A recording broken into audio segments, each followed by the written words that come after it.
And we're not wizards. We are the best. And also, we're not wizards. Enjoy the show. Bye.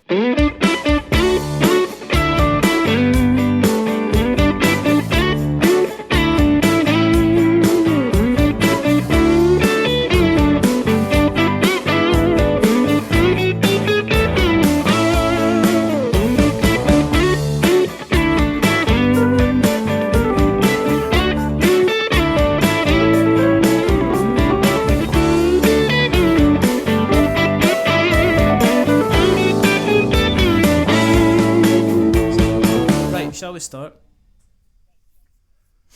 Yeah. Just whenever prior. Just whenever.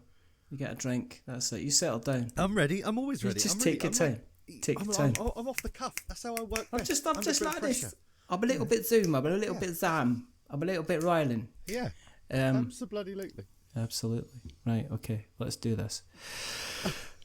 Let's have a gap for silence so we can get the background noise. So turn your mute off, because otherwise I can't get the background noise. Have I muted it? No, you haven't. No, I haven't. There you go. It's not muted. All right. Hello and welcome to another episode of We Are Not Wizards. Why are you talking in the middle of it? Hello, my name's Richard. My name's Luke. Go on, you chuckling muppet. I'm not good at this. What was that? Chuckling Muppet. Chuckling Muppet. Could be worse. That sounds like a Willy Wonka sweet. Ooh. Does it? It sounds like a bag of chuckling Muppets. Can I have a bag of chuckling Muppets? And do you know what they do? It's like they're like kind of like that popping candy that you get, but it makes different sounds in your mouth when you open your mouth. Because you remember that? You remember popping candy? You remember you used to put popping candy in your mouth? Candy. And then you used to go like that. You used to go, and then shut your mouth and go, listen. But nobody could really hear anything because the only sound was emanating from your own mouth, so you can actually hear it. So chuckling. Yeah, in your brain, it's like 90 decibels, but to anyone within a meter, they can barely hear it. Yeah. I heard something really interesting the other day, which I thought was really, really funny, which was they did like a survey. They did like a survey of kind of like people that had hearing loss, who'd had basically had hearing impairment all their lives, and they did a survey to say like, and the ones that got like cochlear implants and stuff like that and were able to hear for the first time, and they kind of said what were the most surprising sounds that they found out when they were able to hear. And the first one was like, one of the most popular ones is they all expected the sun to make a noise when it was like... That makes a lot of sense though, doesn't it? When you look at it. I mean, if you look at it, you think that's got to be given at least a decent hum. Like a low didgeridoo kind of. Exactly. Just make you feel uncomfortable. Well, that's the sun out again. Yeah. But the other thing they said as well is they didn't realise that when you farted you made a noise. Which I thought was brilliant. Oh, you imagine how happy you'd have been the day you first heard a fart and you were an adult who could comprehend how fabulous that is. Could you imagine? We've all seen pictures of babies doing a fart and they smile and they're like, and that was just fun, like that's amazing. You know, so imagine what you were like when you're 32 and the first time you hear that came out of me. But could you also imagine the horror of realising that you've been standing at like bus stops? Job interviews. I've gone for this job interview and you've just like, how'd you get on? I thought I did brilliantly. Answered all the questions. It was a bit windy. You know how I get windy when I'm nervous. Just go pause for 1 second because these are about to run out of battery. Oh, for goodness sake! So hang on. I don't.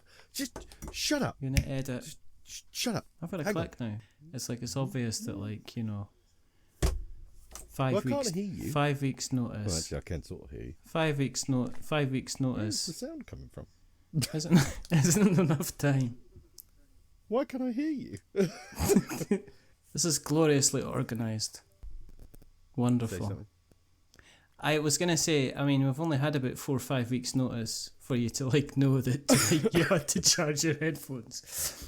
And it's good to know how important this entire endeavour is to you, kind of, a couple of shows in. Important enough that I made sure I had spare pair. So you could look at it one way, sir, or you could look at it another. Okay, I'll look at it We could be a little positive, or it could be a negative Nelly, can't we? We could be, and I am definitely. You're the Chuckling Muppet. Welcome to We're Not Wizards, joined by the Chuckling Muppet and Negative Nelly. The Chuckling Muppet. Could be. Hey, Bert.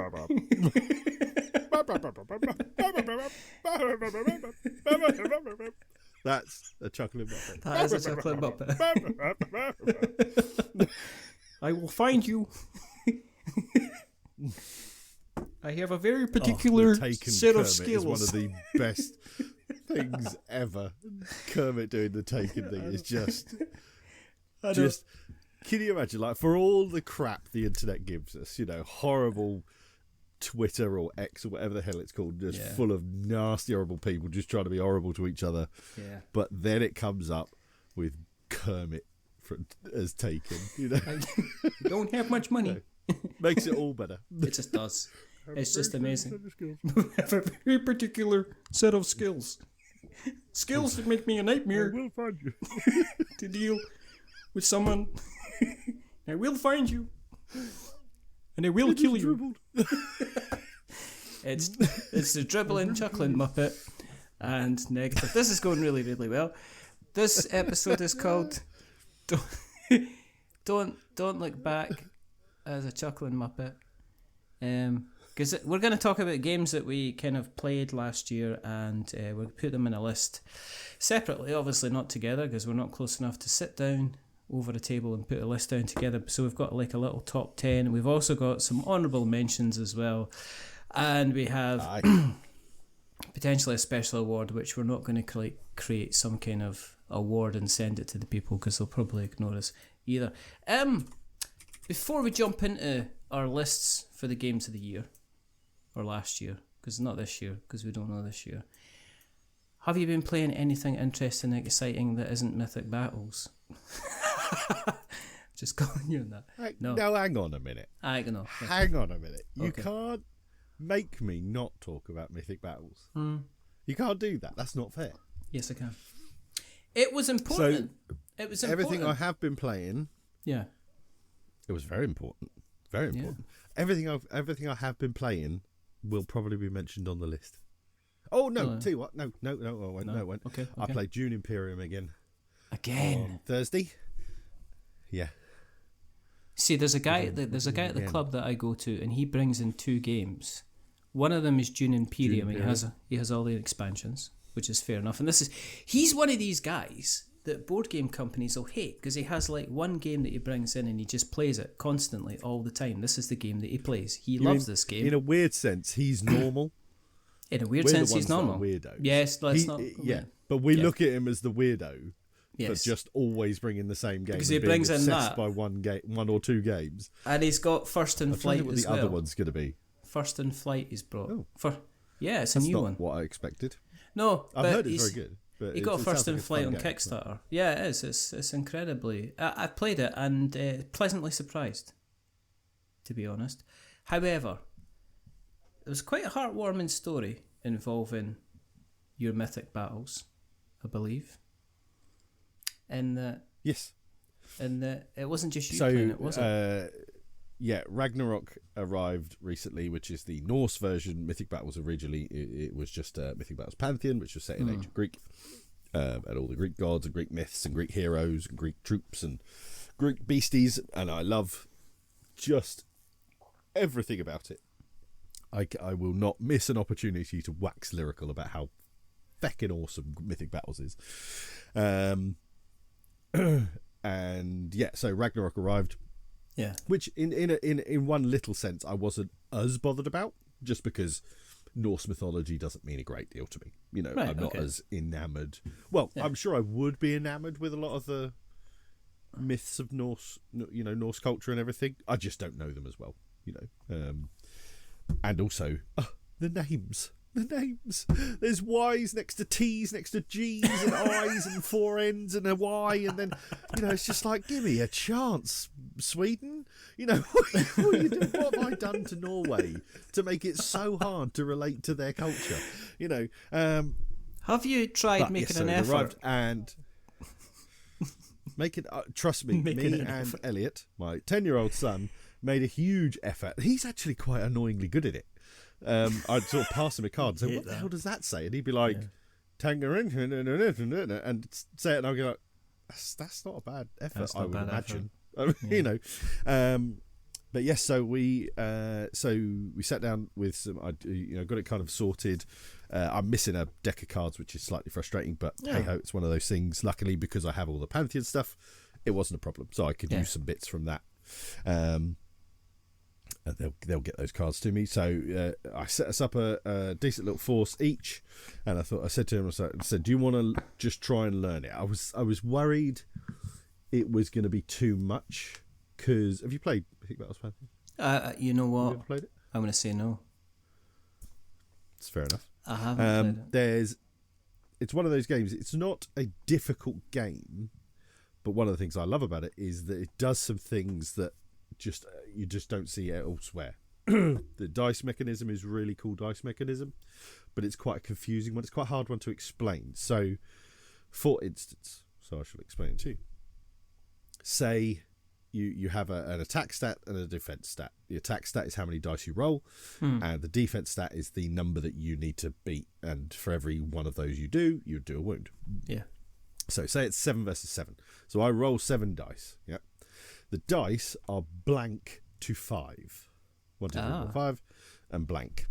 Now, there's 2 rolls. It's not like Yahtzee. So you roll the dice first, and any 5s are instantly a re-roll. And what you'll do is you'll add the next dice to that dice. So if you're looking for 7 and you get a 5, you re-roll it again, hoping to get a 2. Yeah. But what you could do in the first bit is any of the 2s, the 3s, the 4s, and anything like that, you could sacrifice a dice to add 1 to any other dice. So if you've got a 5 and 2 4s and 2 1s and a blank, you could sacrifice the 2 1s to make the 4s a 5.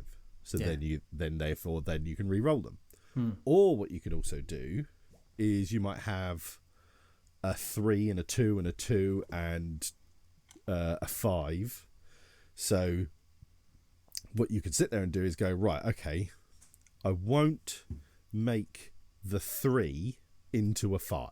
Yeah, because say you're trying to get an 8, like a high defense thing. I won't make it into a 5 because it's still quite hard to roll what I need with that second dice. Yeah. So what I'll do is I'll save them all for the next roll. Yeah.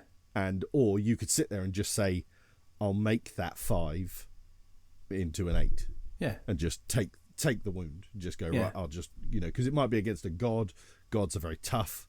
They're very hard to damage. So just like doing 1 or 2 wounds in an attack against a god is like, you did well, So it's got this really lovely dice mechanism that it's not like anything else I've ever done.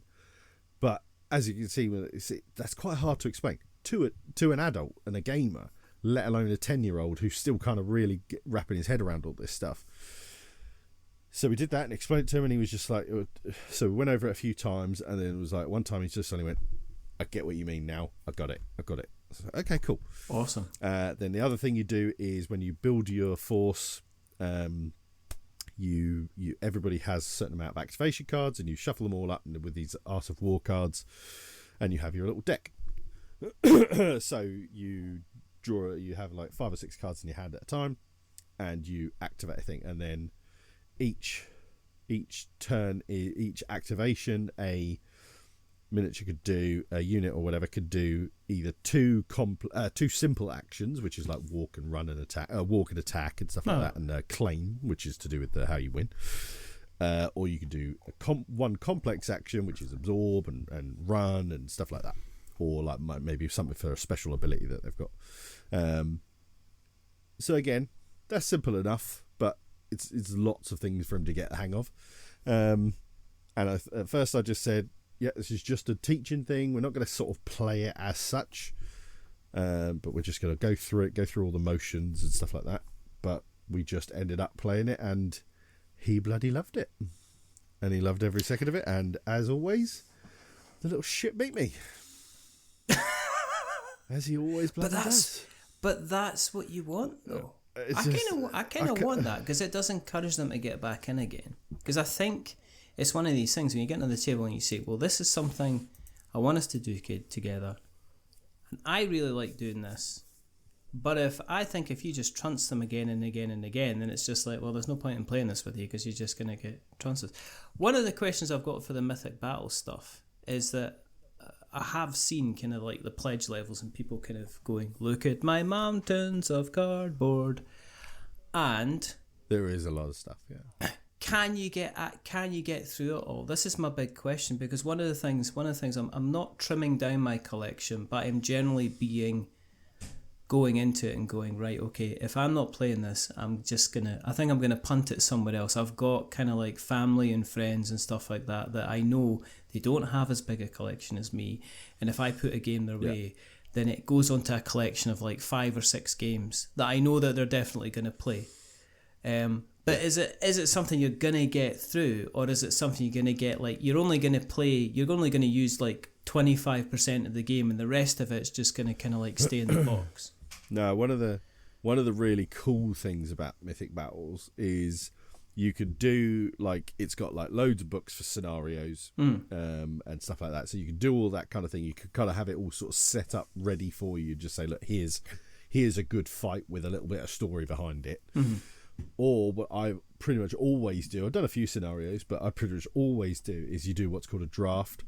So all of the creatures and characters and everything, they all have these little dashboards which tell you everything, their stats and all that sort of stuff. But then you have this deck of cards, which is the draft deck. So what you do is you just shuffle all this up, and you deal out, like, say, 4 gods and like 6 heroes and 6 monsters and 6 units, and you've got 18 points to spend. They're all very different points. And then you just go back and forth drafting from this pool of what's available to you. So in that sense, it's a really cool thing. So you just, like, every draft that comes up, because you've got so many options, or certainly I have, you've just got so much stuff available that you just kind of, you're always sitting there going, oh wow, okay, right, I've never had a chance to use this one with this one, or that's going to work nice. So it's really easy in that sort of plug and play kind of way to kind of get through a lot of the stuff. So, like, I doubt in Pantheon, there's a unit I haven't used. In fact, no, probably some of the gods I haven't happened to use some of those gods.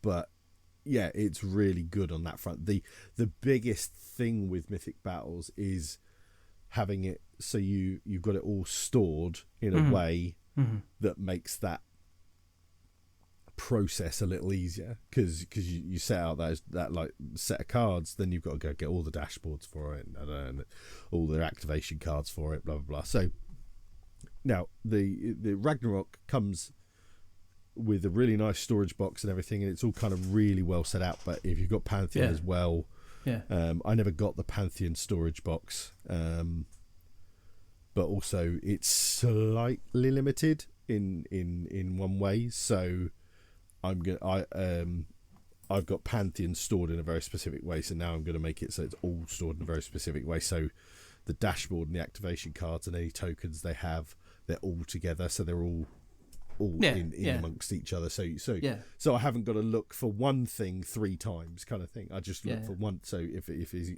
Elliot says, "Oh yeah, I'm going to choose Hercules," I could just go find Hercules, and I've got everything I need for Hercules right there. So that's kind of, as long as you've got that, you put in the effort to sort of store it well. It's just brilliant. It's just such a bloody great game. It's just playing it last night, and like Elliot said to me when we'd finished, and he was grabbing a drink, and he says, "Did you go easy on me?" And I said to him, "What do I always say?" Yeah. And he turned and he said, "You never play a game with me that I can't beat you at." Yes. And I was like, exactly. And that's the thing. if and like I said, that started off as just purely as a learning thing. I was just going to teach him the rules to see if he could get the hang of it, and then if he understood it, and I thought, yeah, you get what you've got to do, then we would have had a proper game. But he got it so quick that I was like, well, let's just go for it, and he beat me. So and there'll be a game mentioned in this top 10 that I have never beaten him at. See, it sounds like there's so much more to it. Is that it could be like, this is the only game that I have, and you could get kind of years. You could use it's kind of, it sounds to me like you're like your, in a video game world, it would be your FIFA or your Call of Duty or something like that. It would be, here's my big box. This is my big box of stuff that I've bought, and this is literally going to last me for like the next couple of years until the next version kind of comes out pretty easily. When I was Elliot's age and growing up, through teens and stuff, I was a 40k player. There were very few games I played. It was 40k. Yeah. Magic, and then we had a few ones off like Necromunda, a few other ones, but probably 10 games at most. But there was the core ones that we played. This would have been my 40k when I was a kid. I think it was Mike Delicio, they were doing a top 10, I think it was, or one of their top 3s that they do in one of the shows they do. And one of them was games I wish I'd had as a kid, and my instant one was just, well, it's Mythic Battles. I mean, I just would have just loved having it, just played the absolute hell out of it. And like I say, you could do the draft thing, you could do the scenario thing, or you could just sit there and go, right, this is the force I'm going to build. I want to use Apollo with the Cerberus and and that's it. You could just say that's, you don't need to do a draft. So it sounds like it's a kind of a, I see the Warhammer 40k people turning up every single week with their different armies and stuff like that. But it sounds it's kind of like that. It kind of suit that. Kind of suits that kind of mentality of somebody who just, they spend their time and their trouble and their money on kind of like one thing, and they kind of love it. Speaking of spending your money on one thing, was Santa any good to you in the realm of cardboard? Did you get anything cardboard tabletop related this Christmas? No, but I don't think I every now and then somebody will say to me oh, have you got a wish list or anything you want for Christmas or whatever, and there's sometimes I've put things out there and said, oh yeah, I'll this or this, here's a bunch of stuff that I would quite like, feel free to get anything from it. But I did do that this year, and I think if I don't request anything, nobody dares to buy anything. So I got lots of lovely gifts, but I don't think I got anything board game related. Can I show you what I got, which will make you jealous? Can you? Yes. I'm just getting it. I could sort of see it, but I can't figure out what it is. Oh, that's cool. Little trench run diorama. Is it It's Lego, yeah? It's Lego, yeah. That's Lego. That's wicked. Oh, I'd love that. Yeah. That's amazing, I do a lot of Lego and stuff, but that's really cool. That I would definitely do that. It's just so. That's I got very cool. It was a lovely surprise. I was absolutely delighted. I got a little James Bond Aston Martin that you can see on my shoulder. But I also got Star Wars Rebellion for my birthday. I got Star Wars Rebellion for my birthday. You haven't played it? I haven't, no. I have spent some time kind of basically separating out all the ships and stuff like that, and kind of separating out all the little forces. Have you got the expansion? No, I haven't, but I've heard it's a must. I would. As much as if you can't get hold of it, I don't know how in print it. I'm pretty sure you can. I'm pretty sure it's pretty easy to get. Yeah. But if the opportunity comes up to play Rebellion before you get hold of it, don't let that stop you. because it was a great game before the expansion. The expansion just polished it off nicely. It just rounded the edges a bit. Just, but oh God, I mean, if you're a Star Wars fan, which I absolutely am, yes, there just isn't anything better. It is so goddamn good. It's ridiculous. It is absolutely. I mean, it's probably. I can't remember the last time I did a top 100 or anything like that, but I'm pretty sure it's definitely a top 5 game for me. I think it might have even been top 3. Wow. So it's not Mythic Battles Pantheon, but it's probably 3, maybe. You 4? saying that makes me kind of palm clap like a bridesmaid, like this. It's just you just do stuff in it that you'll be like, oh, that's like in the movies, but then you'll do stuff in it you're like, can you imagine if that happened in the movies? like I think the first game I played, I can't remember if I think I was the Empire, and I managed to turn Admiral Akbar to the dark side, and I was like, yes. It's that would be so cool. That would have been so absolutely cool. You filthy rebels. Is the Admiral Akbar impression, is that one that everybody kind of goes to? Is it like the Michael Caine, you're only supposed to blow the bloody doors off kind of thing? Because I think if you ask everybody, can you do like Schwarzenegger kind of I'll be back, then everybody can do it. Or they could do the aye kind of thing. But if you do it's a trap, everybody, I think it's like knows. guy. Well, I think it's a kind of a. It's a Star Wars guy thing, but I think everybody can do that, which is pretty cool. One of the worst things about the new Star Wars movies was the unceremonious death of Admiral Akbar. I can't even talk so about little glory. He dies in amongst the Princess Leia, Mary Poppins in space thing, and it was just what are you doing? It's just like I can't. As rough as that bit was. Yeah. It's just so no fanfare. It's all about. I can't even go. I can't even. Cinnamon buns. Can't even talk about it. It still hurts. No. I've not even watched Rise of Skywalker again. Do you know? After I've seen it at the cinema, I've not actually gone back and watched it at all. I definitely have. I've not. I've watched. I still enjoy them. They're still fun. I've watched The Last Jedi again because I thought that was actually quite good fun again on repeated viewings because you kind of pick up on little things. But The Rise of Skywalker, I'm just like, no, it just hurts. Just too sore. It is, I'm just kind of like, no, I don't want to. Going back to Rebellion. Anyway, yes, it's just perfect. It just does things.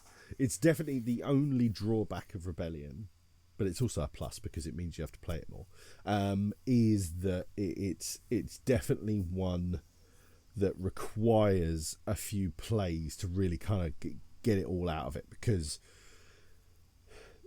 what the rebels, the way the rebels win in enacting all these objectives and missions and stuff to get points and garner support for the rebellion against the Empire is... To pull some of those off, you kind of need to have played it a bit and kind of understand how those cogs and wheels all sort of slot together. So it definitely in the earlier stage, it probably feels like it's a little it's that the Empire's easier. Yeah.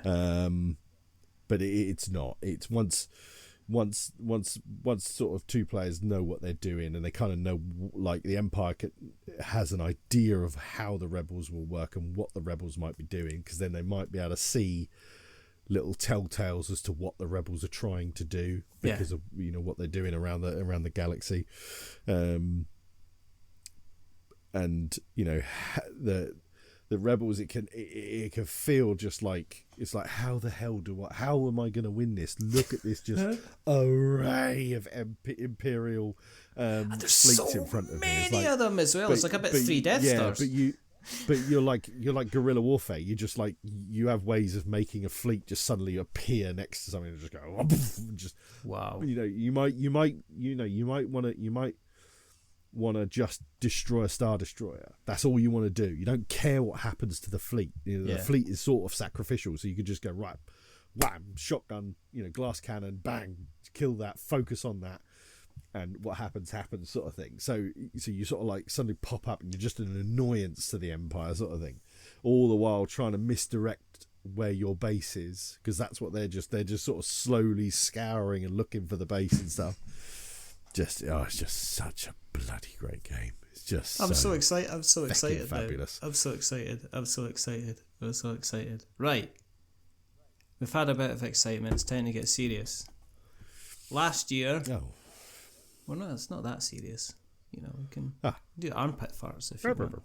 I can do it for a big guy. You'd think I'd be able to really do that, but I'm not that good at armpit farts. I think when I was younger, I could do armpit farts, but I think it's because I didn't have underarm hair, and then it was just easy to do.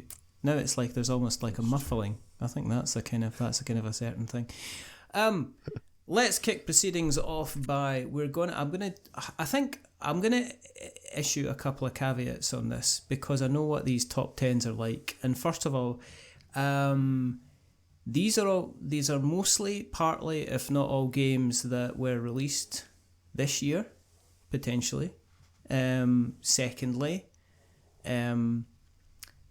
while I'm putting them in order, it isn't necessarily mean that one is better than the other. This is top 10 out of a list of games that I have had the joy to play in the last year. So just because something's at number 4 and something's at number 6 doesn't necessarily mean that something that is number 4 is always necessarily definitely better, the best version, because games are different and stuff like that. But the number one is, I think, the number one's controversial. I don't know about your number one. I'm very Well, my interested. number one's controversial in that it isn't actually a 2023 game. Well, there you go. But it was, I couldn't have got hold of it before 2023. Well, there you go. So it's a 2023 game. And it was a 2022 game. So it's like, and I will also make the caveats that, like I say, there's a couple of games that are on the list that are 20. Yeah, it's 2 games that aren't 2023. I don't care. And if something is above something else, it's because it's better. It's because it's better than it. I'm trying to be politically diplomatic. If you really feel that I'm wrong, ironically, you're wrong. So there you go. Yeah, so I mean that's just it. Your game isn't as good as the one I think. My opinion is better. I hasten to say no. Correct. Okay. Correct. I mean, I'm the professional here. I work in the industry. So exactly. You know what a good game makes. So as me, as a rank amateur who only merely writes about them, I know nothing. Right. I think what we're going to do is just giving an opinion. I'm trying to make people. I'm trying to really help people with business. I know what makes a good game. Yeah. You're just sort of saying you're not looking at it from a business side of thing, which is fine. Yeah. That's fine. Just put me in my place. You're looking at it all from all that fluffy, lovely side of things. No disservice to you. I'm not I don't feel this. I am a fan, and I like fan service. I am a fan, and I like to be serviced. Right, so let's start off. I think have you got any honourable mentions then? I have didn't quite make your top 10. I think they're honourable mentions mostly because they are older games, or just that have potentially continually blew my mind. So I've got 4. I'm going to mention them very, very quickly. Disney animated. By unfortunately it's Funko Games Prospero Hall, which I've just been sold to Gibson. Gibson Goliath. And Goliath, and they decided to shed out. They decided to shed all the talent. So as I think somebody heard it, I think it was I can't remember. Well, I do remember, but I'm not going to put the name out there, just for fear. But they basically said that they kind of like they were sold a steak sandwich, but they whipped the steak away they whipped the steak out and Just dumped it in the bin when they got the sandwich. Just the mutterings of the juice that was left there, just Exactly. to remember that there was some steak there once, It just and doesn't you could make any tell sense. that it was probably a pretty bloody good steak. But Exactly. You don't actually We get don't the care because steak. we just chucked the steak away. So Disney Animated was a nice little kind of like multiple cooperative kind of objective based game. Absolutely lovely looking. I did review it for Tabletop Gaming Magazine a couple of months ago, which is why I've not mentioned it on my blog. I don't think I realised it was you, Reeve. Yes, it was. It was. Other honourable mention, very quickly, Viticulture. Just love it. Because you've only just discovered it this year? Because it continually comes back to me like a fine wine. It just ages. It's aged so beautifully as a game. I just, I can sit it down. The teach is so quick and easy. It's very, very easy. So that gets an honourable mention. The other one is Tapestry. And do you remember last month I says, I was going to get it to the table and I hadn't played it and stuff like that. Yeah. I have managed to get it to the table a fair number of times, and I must say, I really like it. I've definitely decided that I am going to pick up Tapestry. It's just... We had the discussion about it, and then I think I was listening to something else. What? I think it was a Dice Tower thing. It was probably on one of the top 100s that Tapestry turned up on there. And they were talking about it, and I was just like, you know what, it is a bloody good game. And I like the way, they do that thing of describing it as a civilization themed game, not a civilization game. Yes. And that's the best way to look at it, but what it does really well. Yeah, I wrote a review. Obviously, about it's Stonemaier, so it's a beautiful product. Yeah, I wrote a review and said it's like four friends meeting at a buffet restaurant, and everybody kind of going up and getting separate dishes at separate times and stuff like that, and everything looks fabulous and tastes wonderful, and they all have the conversation throughout. But there's no joint progress. Nobody kind of gets in each other's ways. I also kind of likened it to saying one person gets a bigger plate, another person gets kind of like two forks. One person kind of gets multiple bowls to take up with them, so they've all got different kind of advantages and disadvantages. So that's the way. And the last one I'm going to mention as an honourable mention is Oath from Later Games, which I've been playing kind of on and off over a period of time, over the last kind of 5 or 6 months, thanks to Ian at the Giant Brain, who's graciously hosted us.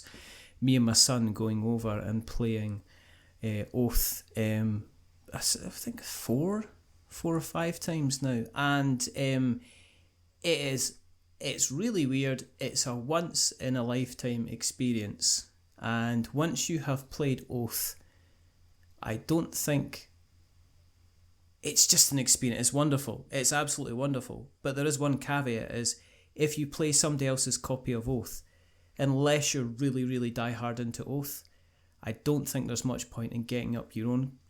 Strangely enough, picking up your own copy of Oath, because you'll have a completely different experience. But it's going through the setup. Which is quite cool in another way. Yeah, but it needs a campaign. You need 4 or 5 sessions. So if you at any point, a year later or something, said, let's do Oath again. Let's do a campaign about it.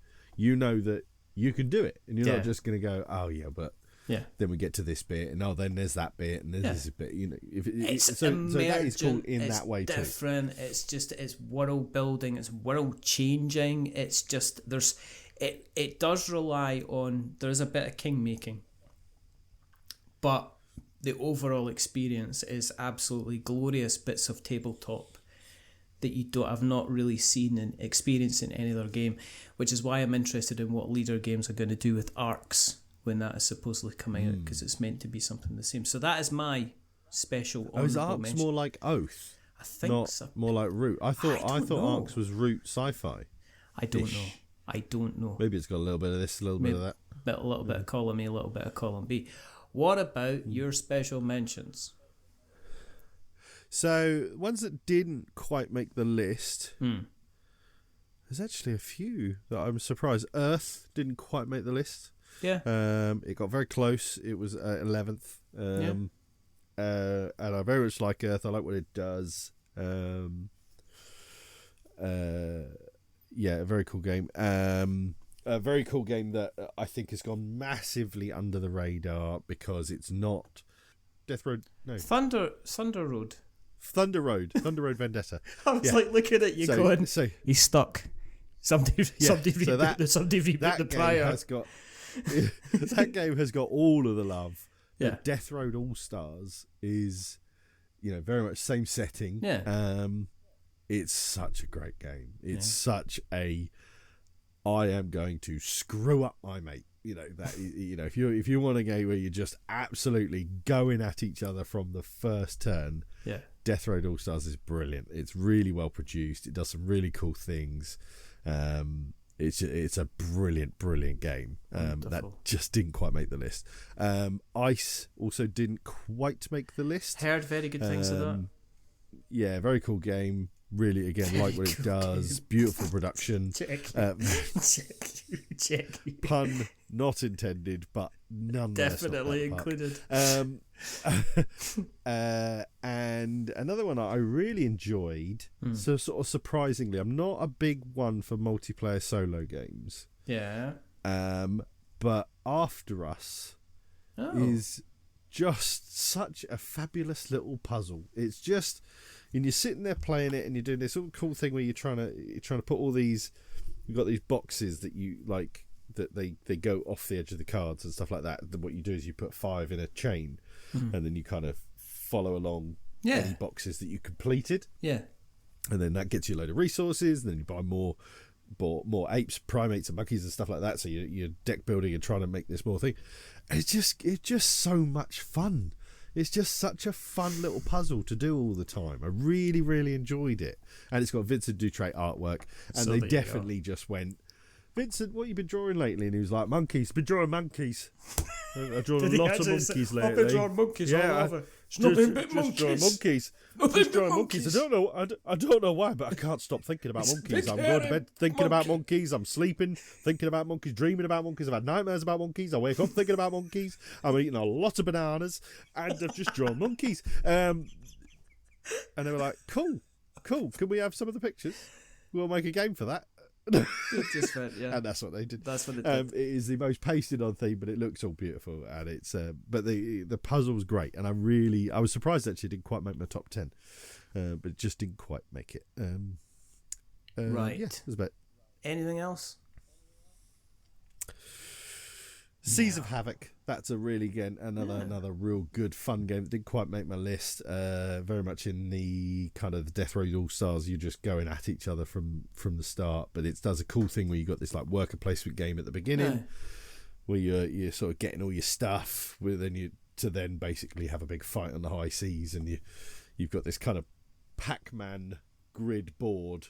So you could be on this side of the board, shoot that way off the edge of it, and you'll hit the person on the left-hand side of the board. So it's so you're just never safe. You just you think you sit there and you could be seemingly a long way away from everybody, and then suddenly goes, oh yeah, I'll shoot you, and you're like, how are you going to shoot? Oh yeah. Pac-Man. bloody Pac-Man. So that was I really like Seas of Havoc. Really good. Cool. Let's start with our number 10. I was going to say there was a special award before we dive in, which we promised to play this game, and I don't think either of them manages to get it to the table. Oh, have you not managed to? I thought you had got it. I was kind of mucking about with it quite a bit, but I haven't kind of got through it enough to kind of like be kind of like, I definitely want to talk about this game yet. And it's Dungeon Saga Origins, and the only reason I'm mentioning it is because I think it has been, just from the beginning of the crowdfunding effort all the way through to delivery, I think it just deserves a special shout out for kind of like saying, we're going to get this done, we're going to get it out here, and we're going to deliver. And I think the only thing that they're still working on slightly is the Dungeon Companion, which, as far as I'm aware, they've got a browser version. There's got a browser version. They've just not got the mobile. They've not got the app ready, which I'm assuming needs certification and stuff like that. But that was what I was waiting for. I was waiting for the companion app because it would be me and Elliot that are playing it. Yeah, and he's not going to want to be the bad guy or all of the heroes. You know, it's just, and I kind of didn't want to. I wanted us to play it together and have this adventure together. Yeah. And you can play it without the companion app, so you can play it cooperatively without companion app, but it's kind of a bit stupid in that you just have to look and pretend so, that like, you haven't see seen where it. seen where the trap is and stuff. And I was like, that's crap. Yeah. You know, that's not a co-op mode. It's not. You know, it's literally like buying your own birthday presents and then acting surprised on you. Oh, you shouldn't have. Yeah, exactly. kind of thing, exactly. You know, exactly. But so on other side, and we just haven't because of when it came out, and then it was Christmas and New Year, kids going back to school. We just haven't had a chance to really get into it. And what I'd quite like to do is look at everything that I need for the first kind of. And get all that painted, because if I really crack on, it won't take me long to do that, and I'd really like to play with it all painted. That would be a really cool, I think, fun experience for me and him. So yeah, we will get it to the table. Yeah. As I say, basically a little side award. But I called it delivering on all fronts, and it's Mantic Games and Dungeon Saga Origins. They just smashed it, and all this time we're all negative about crowdfunding and. You know, Kickstarter being crap and GameFound being wonderful, and you know, delays and you know, people getting hit for extra money and stuff like that. It's nice to actually kind of lift somebody up and say, look, these people they just delivered. Yeah, they did really well. They crushed it on all fronts. They delivered early, they delivered well, and they delivered a beautiful product. Yeah, absolutely. You know, I mean, I've delved into it and looked at it loads, and they've just really nailed it. They really did. Yeah, absolutely. What's your number 10? If we're hitting the top 10 now, what is your number 10? My number 10 is a game called Valbara. Yes. I've played this. Do you know the game? I have played Valbara at Tabletop really Scotland. Really lovely little filler game, filler set collection. It's just a really nice game that works really well. It does the Pirate Libertalia game where you all have the same load of these sort of Viking-y kind of characters, sort of Viking-y tribal kind of characters. They all do certain things, and then you put one down face down, everybody flips over, that determines what order you go in. Choosing one of these things, and then at the end of the game you'll get as throughout the game you'll get points, you know, if you've got X amount of this versus this or and all these various things. It just works just really nice, really beautifully produced. Stupid box. It has got a stupid box. But it is lovely. It's got that slidey outside box thing. It's just crap. Don't like it. So it should be number 12, really. You should just demote it for that and just not have it. It got to number 10 despite of the stupid box. That is so really... if anything, if they had a decent box, it might have been up towards 6, 8. maybe 5. That's pretty good. You never know. Good. That's how bad that box is. That's terrible. But yeah, great game. Really good. I played it quite a bit at Aircon West. Because it's a really good one where you're just in between a bigger game and stuff like that. You can just stick it down and get it on the table because it's pretty easy to kind of set up. My number 10 is Shores of Tripoli by Fort Circle Games. I have not even heard of this game. Which is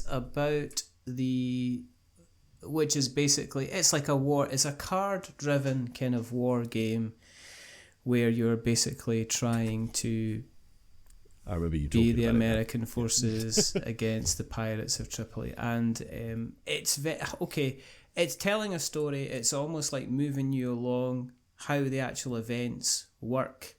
And you're heading towards a huge crescendo, and you're building up forces, and you're trying to basically you're trying to either collect as much money or tribute as possible if you're playing the Tripoli forces, or you're trying to force kind of basically a treaty or like a ceasefire. But it kind of it's like your normal kind of war gamey card kind of driven combat. It just looks magnificent on the table. It's got big, huge wooden pieces, It's pretty easy to play. You're almost like guided on how you're playing it, but you're still kind of making kind of strategic decisions, and you can quite easily kind of play it. It's a 1v1 game as well, so there's not like there's multiple people kind of. It's not like a multiplayer game. It's like 1v1 sitting over the table. One of you play one side, one of you play the other, and you're off against each other. It was the game Fort Circle Games made before their biggest game, which was Votes for Women. But that's my number 10. And it's just nice to sit down and just play through it. Have some fun. It's got a very nice look to it. I just looked it up. Yes. I do like the design of it. Yes. It's very nice and clean and simple. Yes. Nice poppy Yes. colours. And Yes. Yeah, I like it. It's very It's a decent looking game. So that is Shores of Tripoli, which is my number 10. What is your number 9? My number 9. Yes. Game again. Didn't get a lot of love. Don't hear anybody talk about it. Fighters of the Pacific. Oh, okay. I must admit, have you even heard of it? It's not crossed my path. So it kind of, at a glance, looks like Aerial Combat Memoir 44. So it's hex based, and it's obviously set in the Pacific theatre of World War II. Yeah. And you have lots of various scenarios, and it's just got this really cool system of the way you when you activate the various fighters, you kind of always trying to it's the best way to describe it. You can't just sort of just go, he'll point at him and he'll shoot him. You've got to line things up kind of right, and you've got to kind of like, so if I want to shoot one of your things, what I kind of want to do is try to shoot it with somebody else first. Yeah. And then you get somebody else. So you've got that kind of wingman thing constantly. You're trying to not just navigate your one or two against something. One against one. You're really trying to sort of pair things off to try and sort of focus on ones, and like take things out before they activate and stuff like that. And it's all very nice scenario based. It's just it's slightly fiddly to play with, because it's all the ships are like chits, but they're plane shaped chits as it were. They're not like squares or something like that. Yeah. So you flip them over and stuff like that, so it could get a little bit clunky, like flipping them over and stuff like that. But you know, doing all these clever maneuvers, and it's got that sort of chess snooker feel that you've got to kind of think 2 or 3 turns ahead kind of thing, whilst also being able to be reactive sort of thing. So yeah, really, really cool game, really well set, and I'm really looking forward to Fighters of Europe. Interesting. Who's the publisher for that? It's Don't Panic and Capsicum. Right. Okay. Cool. Okay. I think Capsicum Games did it first of all, but I think Don't Panic seemed to have taken it over. Yeah. Okay. But yeah, really cool game. Really cool. Okay. Really, really, like I said, really underrated. Nobody talks about it. My number 9, actually should probably be an awful lot higher, but I've got to play it an awful lot more before I get there. It's Halls of Hegra by Tompic Games, which it's a solitaire war game. Basically, you play as a series of Norwegian volunteers try to fight off the German forces in the early days of kind of like World War II. They're going to hold the line, weren't they, basically? Well, yeah, it's kind of like... Yeah.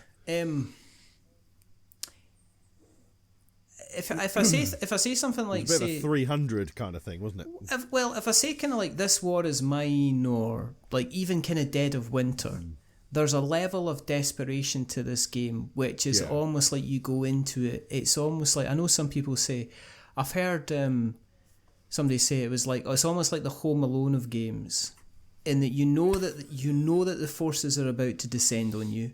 You know you have to set up kind of like your resources, or you can either go and scout for more resources to help you, or you can dig through the snow to try and kind of dig more resources, or you can repair equipment, or you've got to put kind of like people in certain places. So you get like volunteers that you can help, you get agile soldiers that help. It's just desperation bits after desperation, and what you're trying to do is you're really just trying to minimise the potential damage as the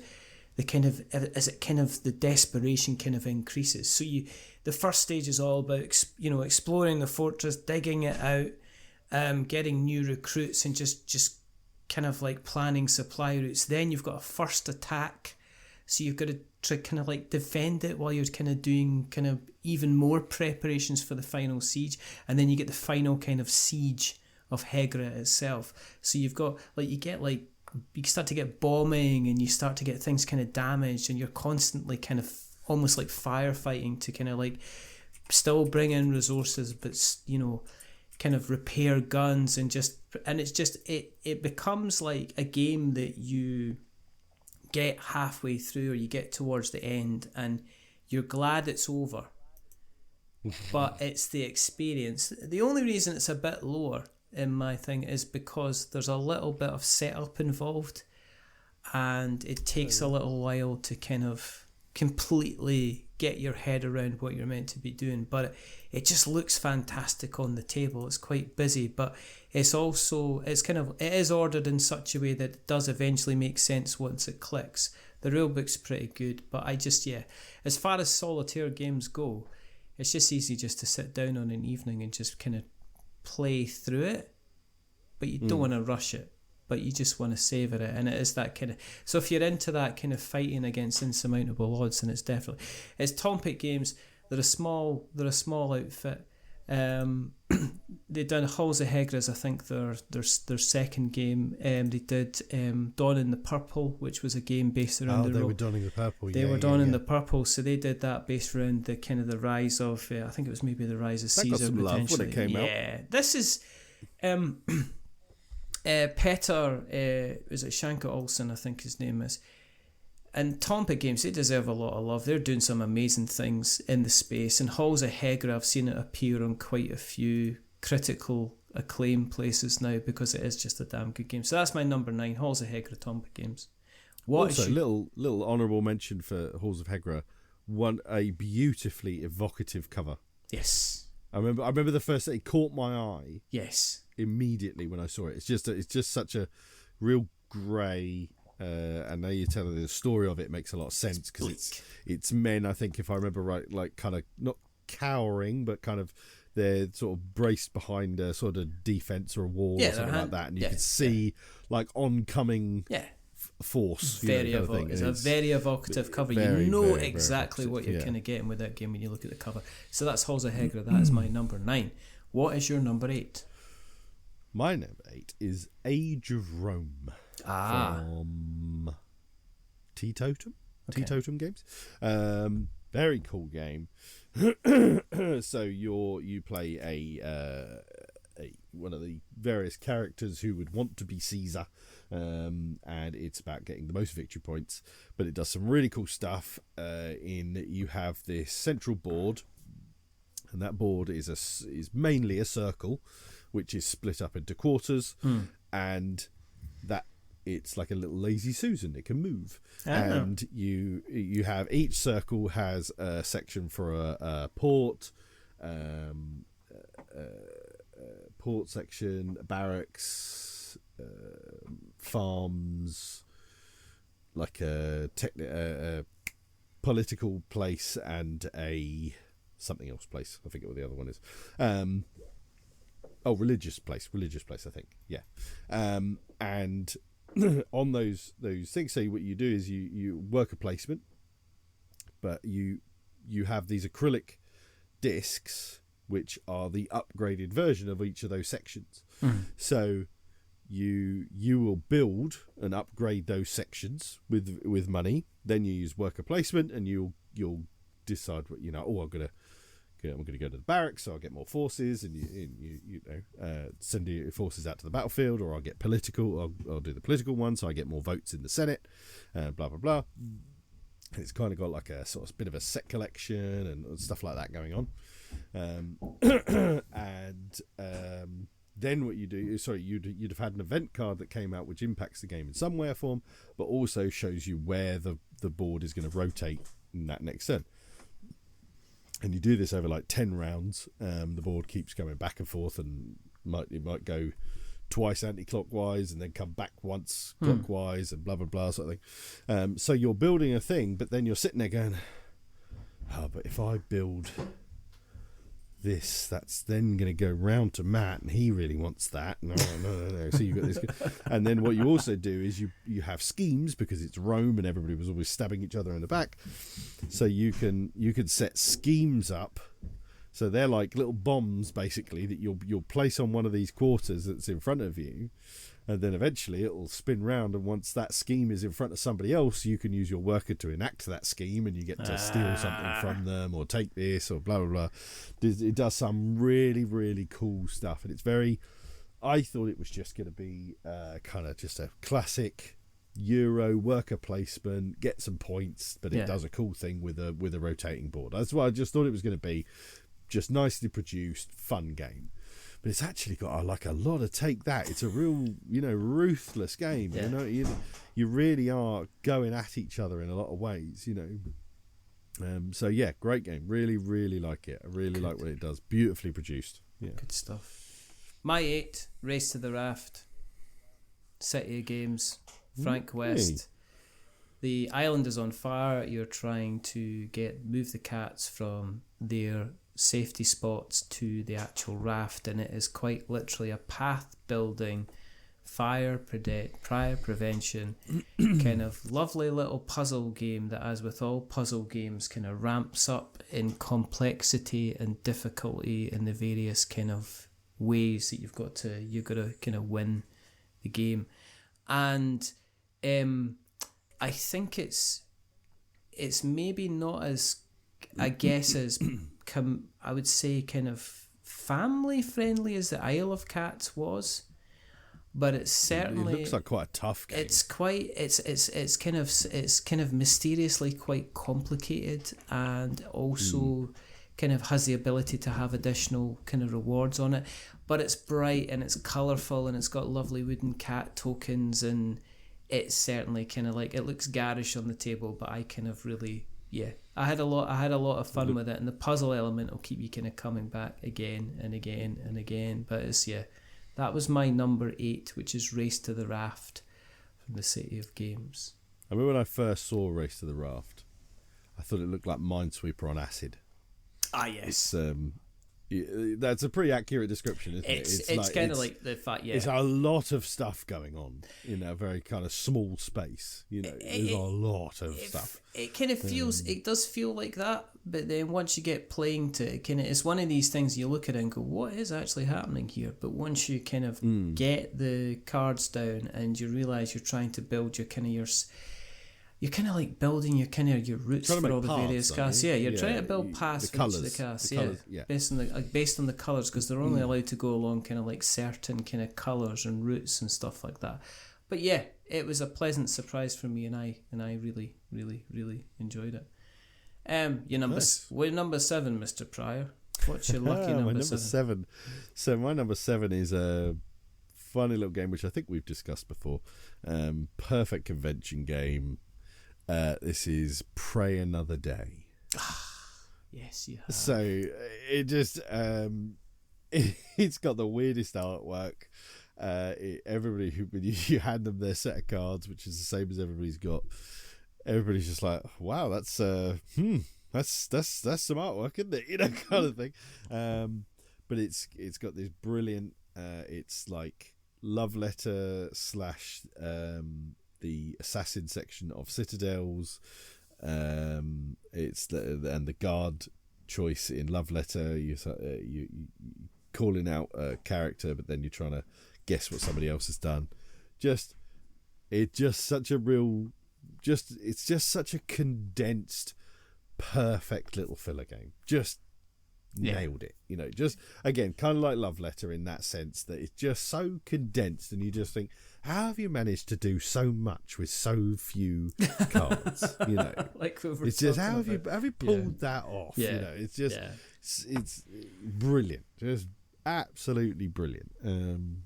Yeah, love it. Awesome. Pray another day. My number 7 is Resident Evil, the board game.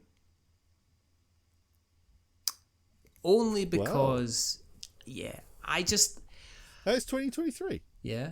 Look, it was released this I year. would have Released said that only was earlier. released this. They've been doing Resident Evil for a while. Yeah. They'd done Resident Evil 3, then they did Resident Evil 3, then they did Resident Evil 2.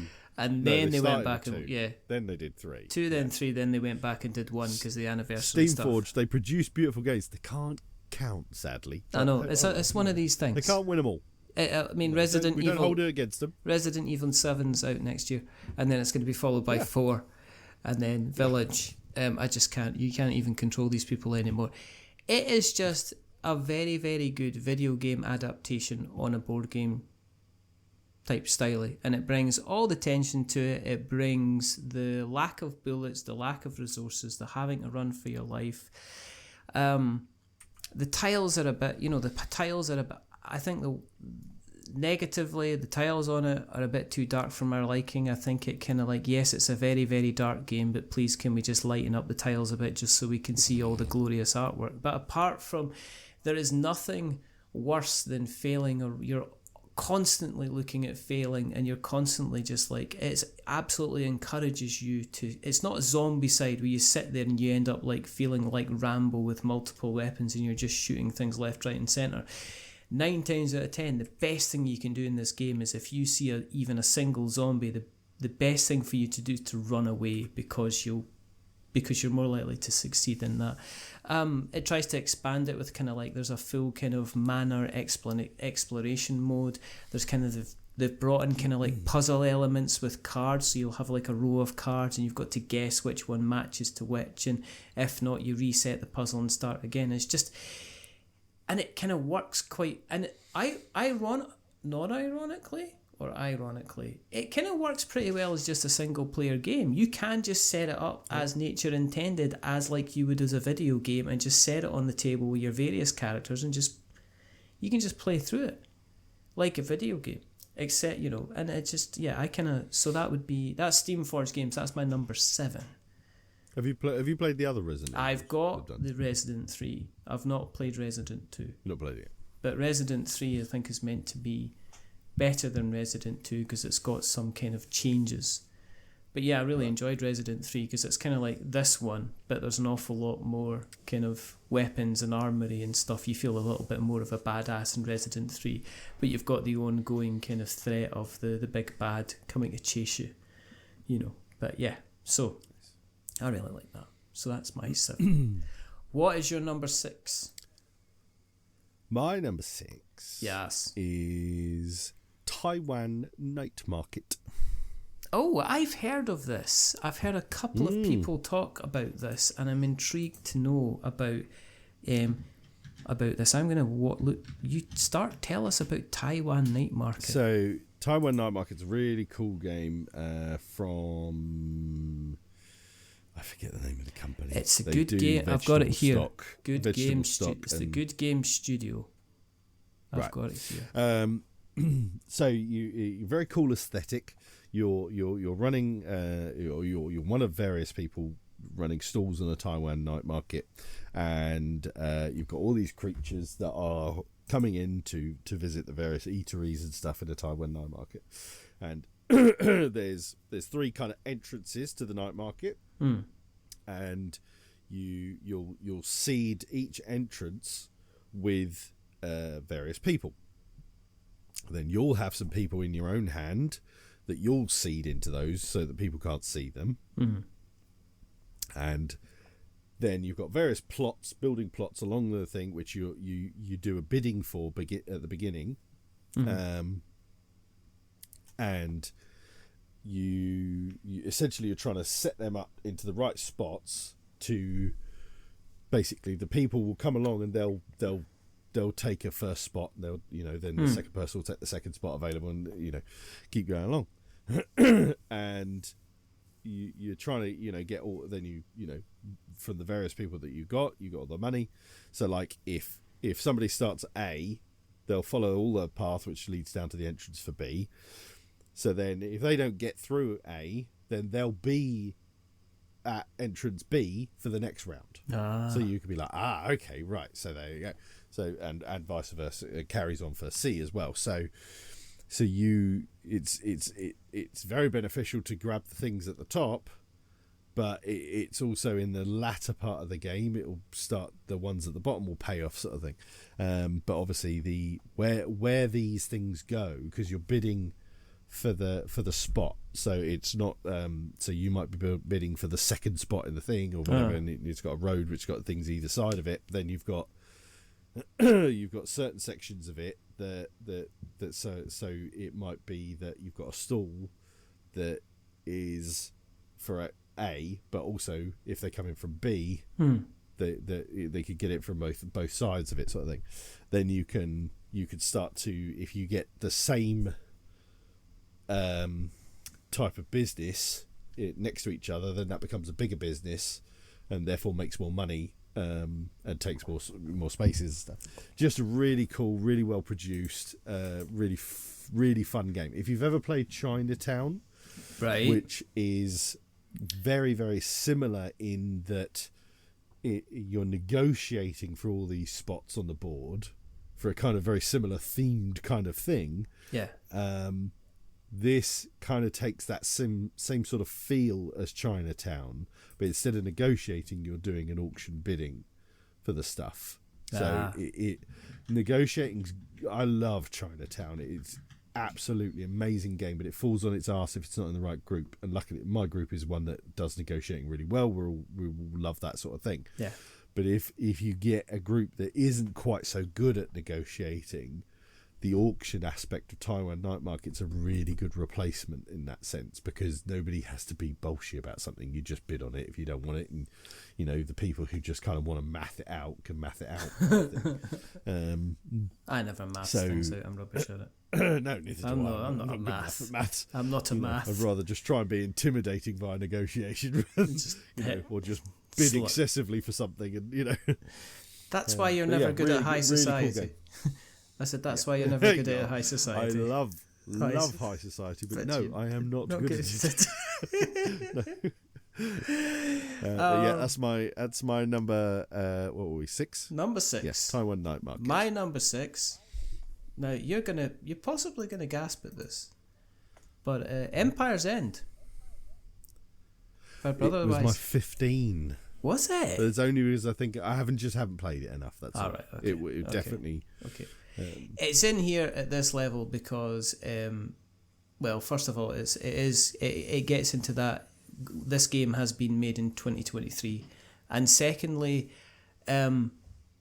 it's very unique in what it does. And we spoke about Empire's End, in a previous episode, so I'm not going to dwell on it for long. But I really like the kind of the no thanks, you're bidding to try and avoid stuff and trying to kind of get the balance. And I think in the right group, it will absolutely shine. And component wise, it looks lovely. It's relatively kind of straightforward to kind of learn and play, and it doesn't spend too long at the table as well. So if you want to hear us talking about it, it's like there's the last episode we talked about kind of Empire's End. We talked about it End, so I'm not going to spend ages. So I'm just going to say number 6, Empire's End, Brotherwise Games, and now the top 5. What is your number 5? So, my number 5. Yes. Is Star Wars: The Deck Building Game. Oh, really? Okay. So I have heard about this, but I have not heard a lot about this, if you know what I mean. So now there's an element of very similar with Mythic Battles in that this is a game that I bought just because I kind of bought it because it was coming out. It was relatively inexpensive. Yeah. It just looked like a really cool Star Wars themed game. So I just thought I'd just like to have it, being a fanboy. And then as I was waiting for it to arrive, I just suddenly thought, I thought to myself, I think I might be able to play this with Elliot, because essentially it's, if you've played Star Realms or that kind of deck building game, that's what it is. Oh, it's that simple. Middle market in the middle. Yeah, forces either side. You know, it's that simple in that sense. So I thought, it's nice, simple, real, you know, just boiled down deck building game. I'll give this a try with Elliot. And this is one of those other games I have never beaten that little git at either. He has trounced me every single damn time. But it does some really cool things. So you have the market in the middle. Yeah. And in that market, you have light cards and dark cards. But what they do is you have neutral cards. So neutral cards sit, you know, perpendicular to you. And then the light cards will face me, and the dark cards will face you, if you know, depending on which side you are. So I can see all of whatever Luke Skywalker does. Classic deck building game. Most things have either attack power, buying power, and in this they have force. And you have a little track at the side which the force sways back and forth, and all it does is give you a bit of buying power, or some cards might say if the force is with you, blah blah blah blah blah. So yeah, I can see everything that Luke Skywalker does, but then you can see the section that is upside down to me on Luke Skywalker, which is if you attack Luke Skywalker in the market and kill him, you get a whole load of stuff. So you could destroy cards in the market and get stuff for it. And then you have you pick 5 bases at the beginning of the game. You start with one of those bases out. They've all got a defense value. Once you've destroyed a base, you take your 4 that you've got left. You decide which one you're going to use, and you put that one out, and it'll do some cool ability. So you get this, and you've got like I think 10 bases to choose from. So you've got this cool little bit at the beginning where you decide how you want to kind of do it. Then and it's the first to get to 3 bases destroyed. You know, so you got bases that you can kind of be like, oh, I need this base now. This will help me. It just works so well. Beautifully produced, beautiful fantasy flight. You know, all new artwork. It's all nothing that's been used before or anything like that. It's just brilliant. Just works so well. And I played it the other night with my mate who came over we played Age of Rome, and then we got that done like quicker than we expected. So we had a quick game of Star Wars deck building game afterwards. You know, Elliot loves it, and it's just no nonsense, boiled down, just spot on deck building. If you don't like deck building, you'll hate it. It's simple. But if you like deck building, you know, exactly. If you like Star Realms, you can't not like it. If you like Star Realms and you like Star Wars, you just never play Star Realms again. No brainer. Yeah, absolutely. It does a lot of what Star Realms does. It's essentially Star Realms Wars. Essentially Star Wars Realms. Realms Wars Stars. Star Wars Realms. Star Wars Realms. Yeah. Star Realms. Yeah. It's essentially Warsy Realms. Realms of the Sith. I'm being like a giggling Muppet. My number 5 is Undaunted Battle of Britain. Oh, I wish I'd played this. I wish I'd played more Undaunted of everything. Just so bloody good. It's basically, it's taken the Undaunted system and it's just taken it to the skies, but it still manages to kind of create the kind of the tension, the slow burn, it uses the kind, that's your kind of your deck building, you know, your slight kind of deck building, kind of hand management. I mean, if you've got the other games in the Undaunted series, you've probably got this already. But it's just, it kind of manages to kind of like take what could traditionally be quite a boring thing, which is fly, shooty each other, and add that extra realm of tension across the table, as in you're not always able to fire or attack with everything that you've got. You're not always able, because you're using your hands, your hand of cards. You're not always able to figure out if that plane's behind me, is it going to attack me this round? Because he might not have the cards. And also at the same time, the way the damage works is when you damage one of your planes, you effectively you lose that card completely from your hand, from your deck, which means that you cannot then you're down. You can't use it again, which means it lessens the time you can actually play that game again. And it can be slow, but it's just kind of like things like the supply deck. It's like there's a supply deck there that you've got to buy from, because if you don't get your cards into your hand, then you can be in the situation where you might not be able to get, or it's going to be difficult to get them in your hand. But it also tells your opponent what cards you've got and what cards you've not got. It just seems somehow kind of manages to manage what you would normally see in a game of like X-Wing or something like that, and still maintain the kind of the hand management, the deck building, and that's why it's kind of like my number 5.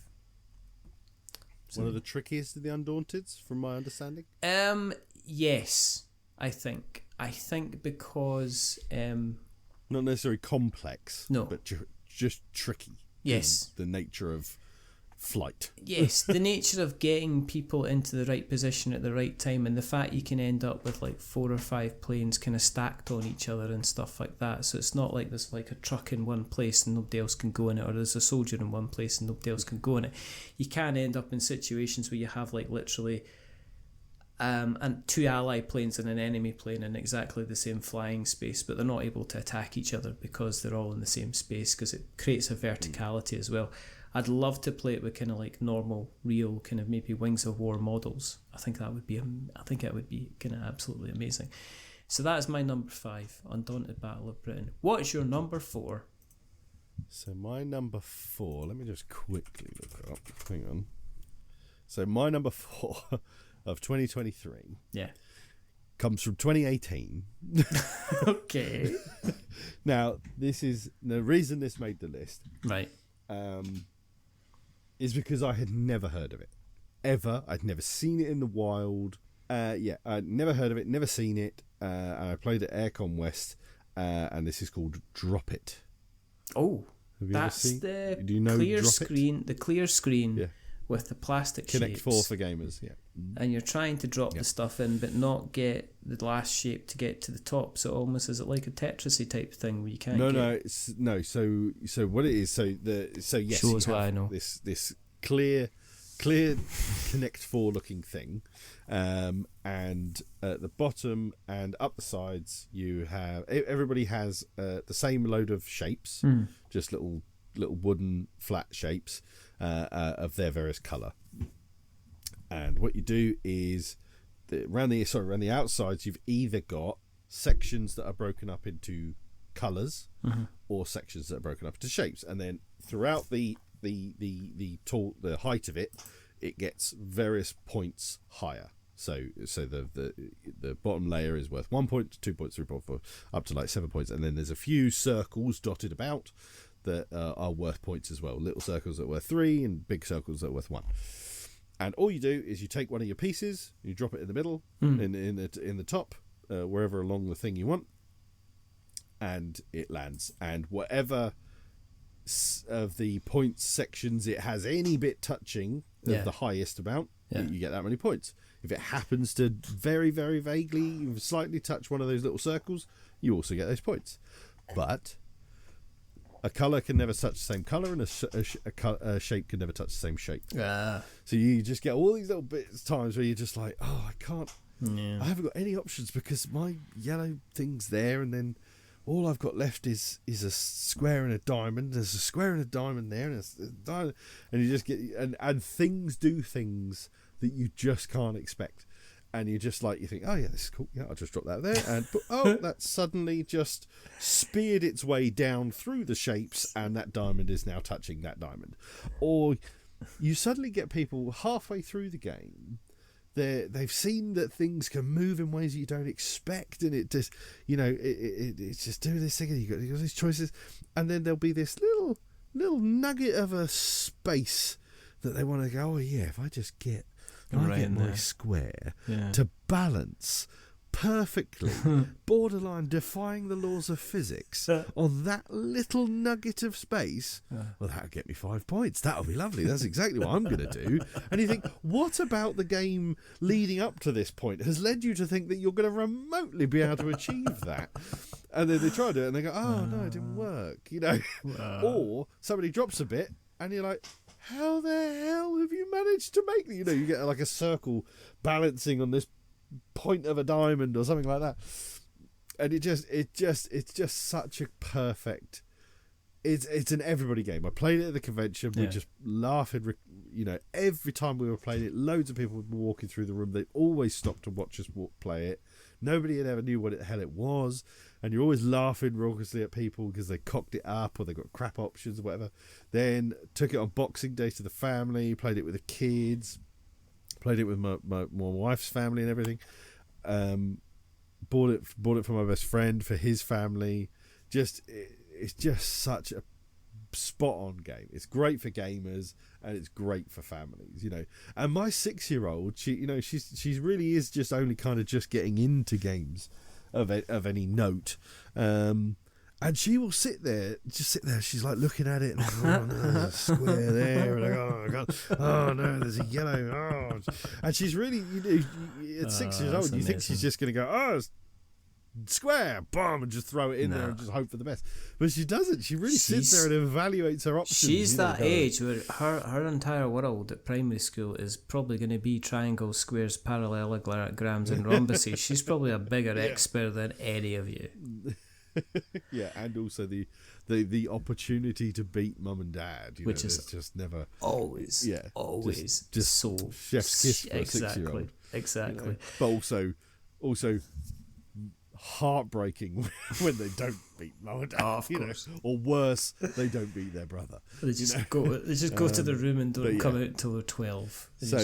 So yes, although very much not a 2023 game or even a 2022 game. No. I just, like I said, I'd never heard of it, never seen it, never anything, and just absolutely fell in love with it. I've just had so much fun with it over the last 4 months. Wonderful. So that's your number 4. That was my number. My number 4 is another game that we've spoken about recently. It's Kinfire Chronicles Nightfall. The more I drift into this big boxy type, it's just I really like it. It's kind of big boxy goodness without the kind of the worldwide kind of administration. It's almost like it's a very, very kind of lean game, and go back and listen to me talking about it, but I like it very, very much. I love the presentation. I love the little trove boxes that you get, the little missions that you get, that it's kind of like self-contained, and I played the next game in the series, which is a small box game called Kinfire Delve, which uses the same kind of double colour kind of card system that they've got, and it just made me want to go back and play more Chronicles. So if you're interested in finding out more, go back and listen to that episode. But that is Kinfire Chronicles Nightfall Incredible Dream number 4.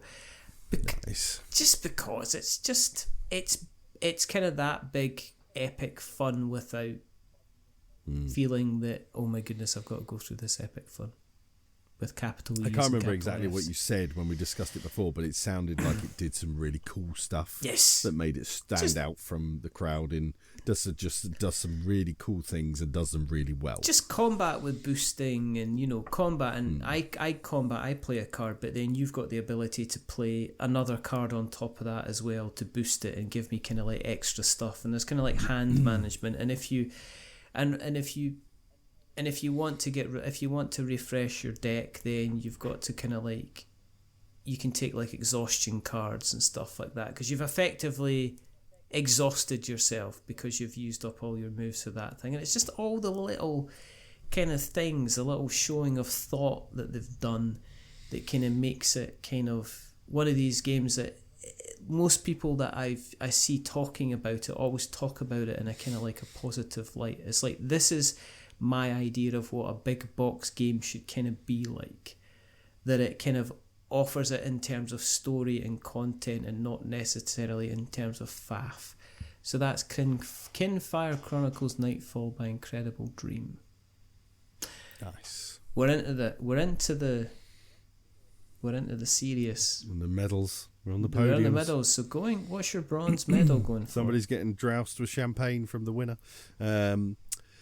So my number 3 is World Wonders. Oh, okay. I don't know of this game. I demand to know more of this game. Yeah? You definitely know this game. You must have heard of it.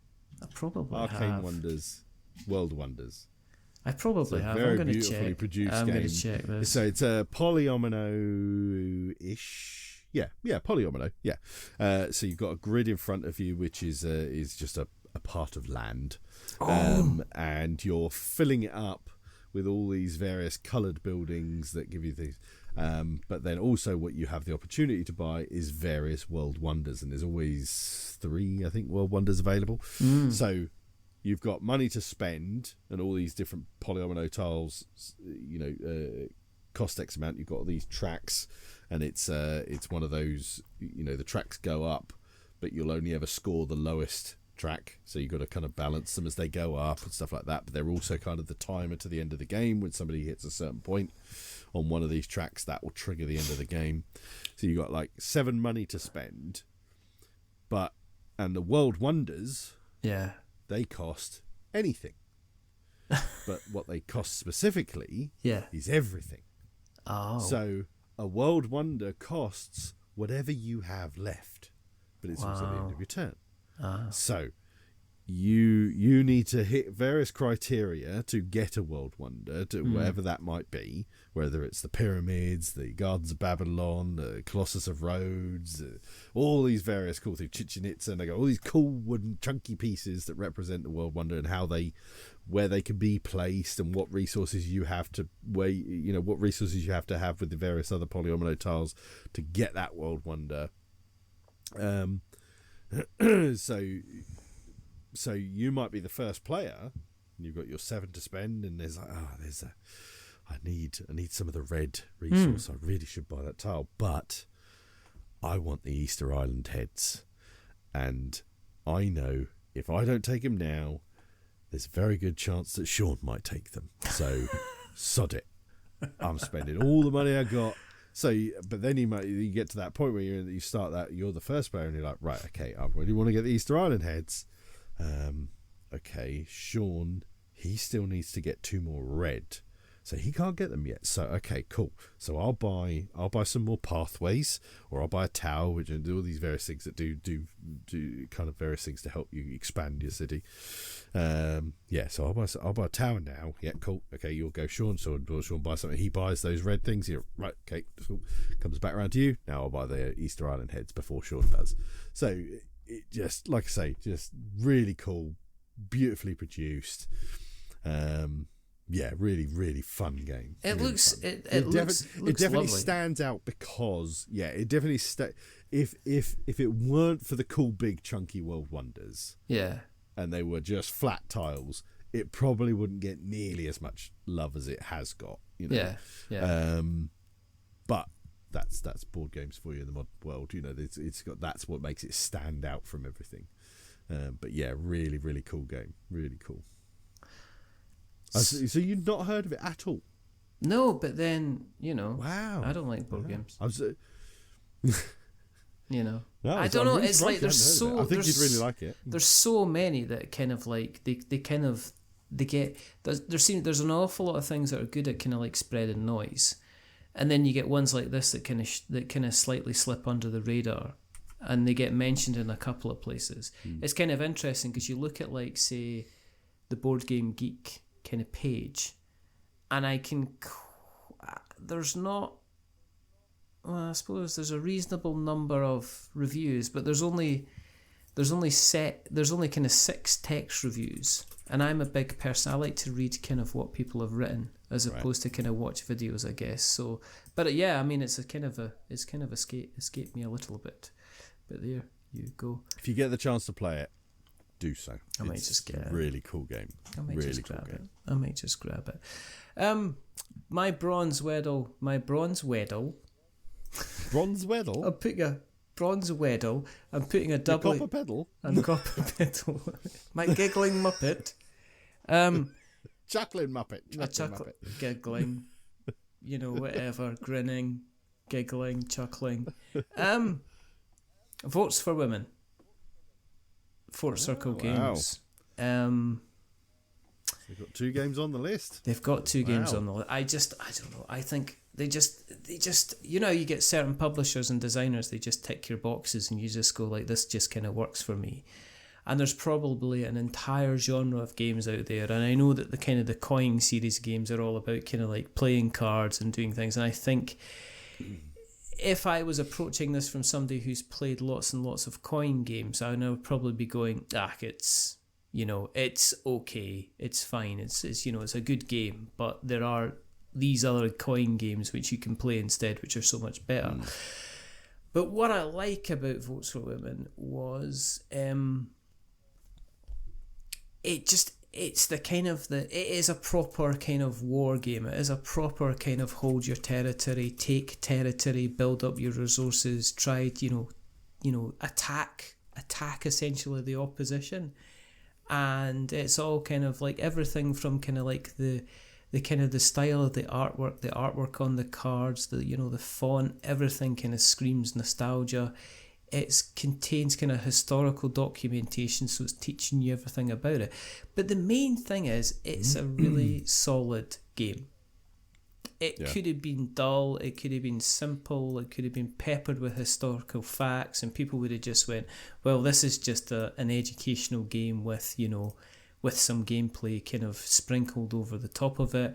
And instead it's like, it kind of like, it's quite, you really feel like you're kind of going toe to toe with the opposition, even though the opposition at the beginning kind of have the upper hand, and you end up kind of like trying to plan your moves, trying to like kind of guess what the opposition's going to do, and it's got this kind of wonderful, glorious kind of escalation of kind of like powers, and as you approach the kind of the end of the game, there's kind of sweeping reforms that come in as like the current kind of setup is kind of obviously panicking about what's going to happen, and so you find big sways kind of back and forward as it plays, and it kind of works. Yeah, it kind of works really, really well, and it's good fun.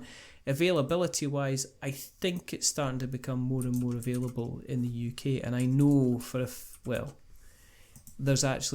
think they're running their second printing for their Kickstarter, which they've funded kind of there and beyond. So that is my bronze medal position. Votes for Women, Fort Circle Games.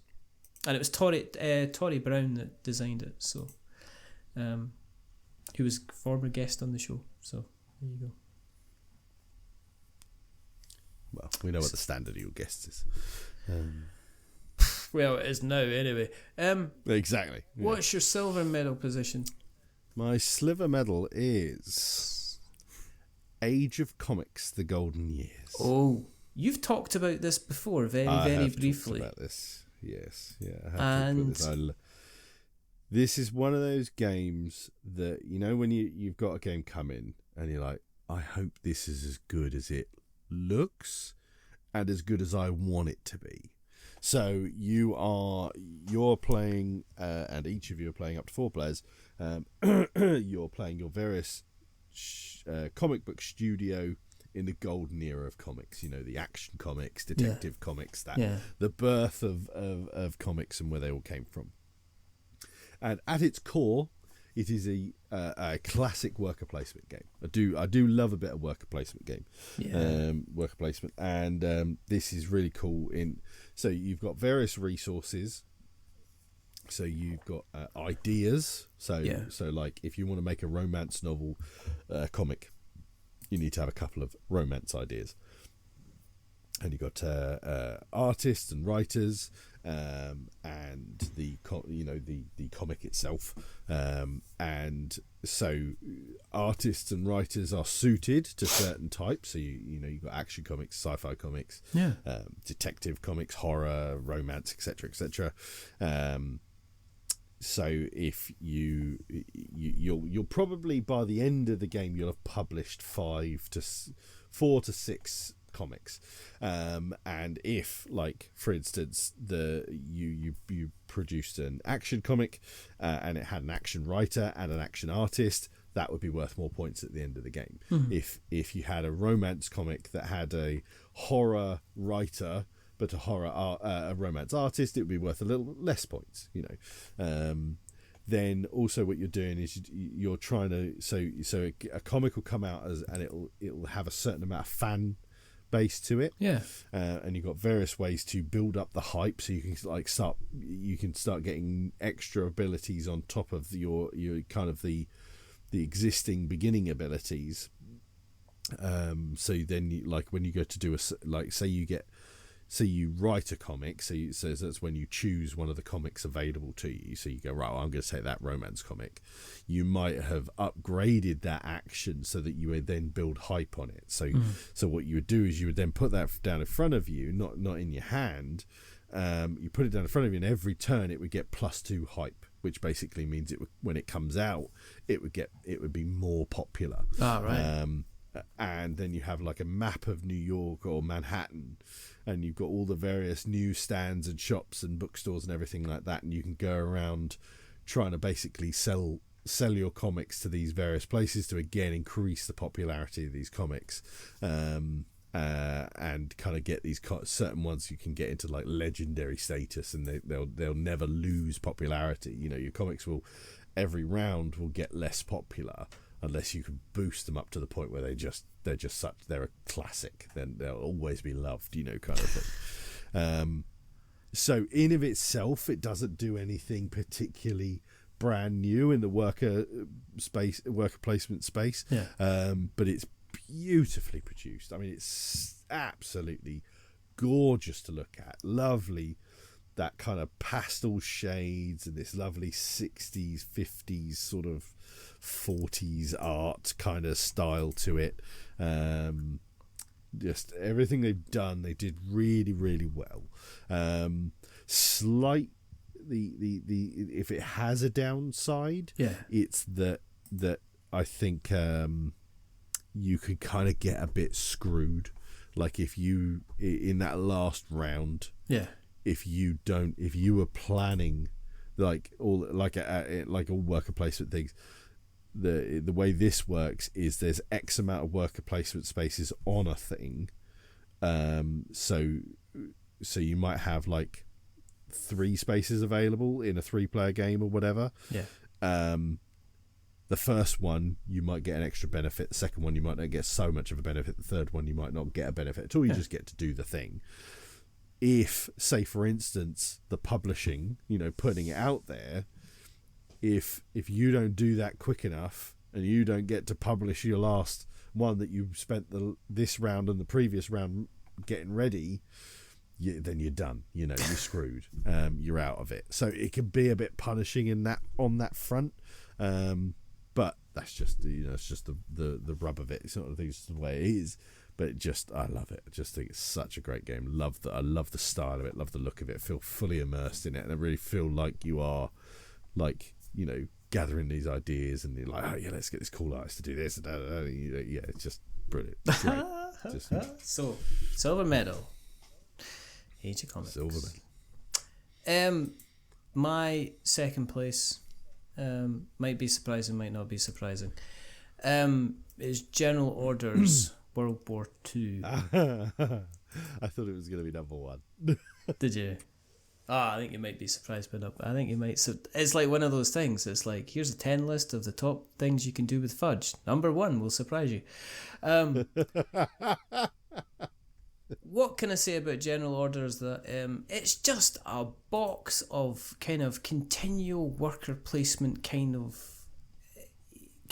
abstract war type kind of strategy that kind of continually it has the same, it's ended up on the same shelf as Blitzkrieg in terms of its shortness, its immediateness, its strategy, its abstractness, the fact that it just sits and plays, the fact that I can sit down with somebody and after 5 minutes they know how to understand the game, they know how to play the game, the fact that you've not just got one side of the board, you've got the other side of the board, which adds in a whole pile of new strategy, the fact that it kind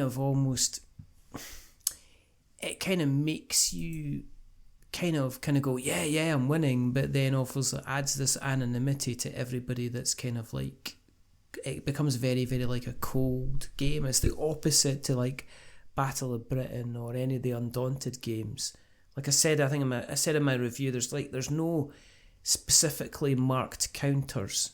so you don't get veterans or aces. You basically get two forces heading off against each other. You don't even really know if you're playing, obviously, the German side or the Allies side, because the counters are like blue and yellow. So there's no obviously... It's just two kind of factions facing off each other. And you know that every single time you're removing a counter from the board, you're taking like... You've essentially... That's somebody that's been killed or whatever. So it's kind of... But it comes together as this like glorious little package that just... It's just perfect for sitting down for like 15 minutes, half an hour, and just kind of playing through, and it just looks the part. And I'm interested to see what else happens with General Orders and what else they do, because this one's obviously titled General Orders World War II. So I'm interested to see what they do with General Orders. You know, if they do other kind of versions, I'm just interested to see, because it's a different genre to go down. And I'm interested to see what they do. And yeah, it's just my number 2 game of last year. Nice. So, we've climbed the hill. We've brought our little stone to bring up to the top of the little cairn. You're punching the air in joy between coughing through fits and at the same time taking a little vape. You're sitting down and reminiscing on the game which has given you the most fun during 2023. What is your number 1 game? You got a drum roll? So my number 1 game.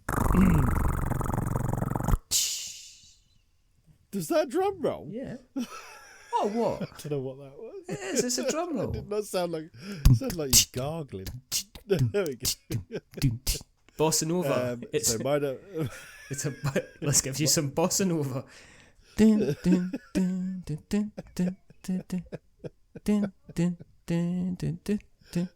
Your number 1 game is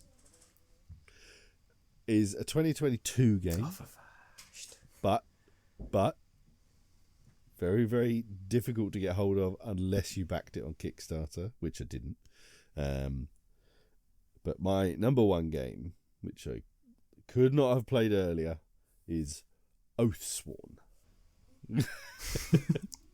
So I've talked quite a lot about Oathsworn into the Deep Wood. Never heard of it. Yes, you have. I know. You have, right? Yes, I have. Yes, you wouldn't shut up about it. Yeah. So, Oathsworn is just this huge, massive adventure game. You play one of a party of 4 of Oathsworn, and you are revered adventurer, heroes, warriors, fighters, and mystics and so forth. And you play in this really cool, various sort of region of this fantasy world that had this kind of like apocalyptic almost event, and this huge deep wood suddenly kind of came out of nowhere and surrounded all the various places and is insanely dangerous to traverse, and you set off on this adventure, and each chapter, which is the whole sort of campaign of it, is made up of 21 chapters.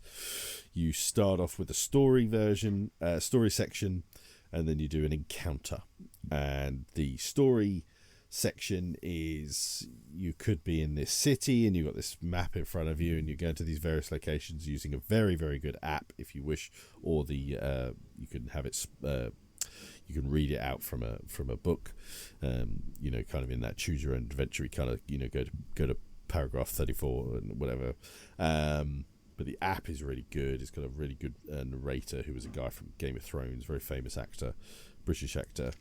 His name escapes me now. Very famous actor. No, he is. When you see him, you see him. He's a very, very classic British actor. You do the story and then you do an encounter. The story will always lead to you fighting this like big boss, big beastie, or band of hot ne'er-do-wells and stuff like that. And we are in the midst of episode 8, encounter 8. Usually we'd get story and encounter done each night, and only the last encounter 7 didn't finish till like 1:30 in the morning. Wow. We were, it took a long time. Yeah. This latest one. Now, admittedly, we're not starting till like 8. Oh, okay. Maybe just afterwards. So if you're a bit more on it or able to, you can definitely easily get them done in a night. It starts off the first few encounters. Story sections are kind of fairly classic. Choose your own adventure. Nothing groundbreaking. Just setting a cool story, immersing you into this world, kind of letting you develop the character of your people. Kind of letting you kind of get the vibe of how your party works, making these choices of this and that. A lot of these story sections have a path A or a path B, so there's lots of options there and stuff. But then in these last 2 or 3 encounters, it really stepped it up. We did some really cool stuff in the story section, way bigger, way longer than the story sections had been in the earlier ones. And we were opening like mystery envelopes, and then we had like making our way through mazes and trying to sneak into a prison, and all sorts of cool stuff. That's not a big spoiler or anything like that.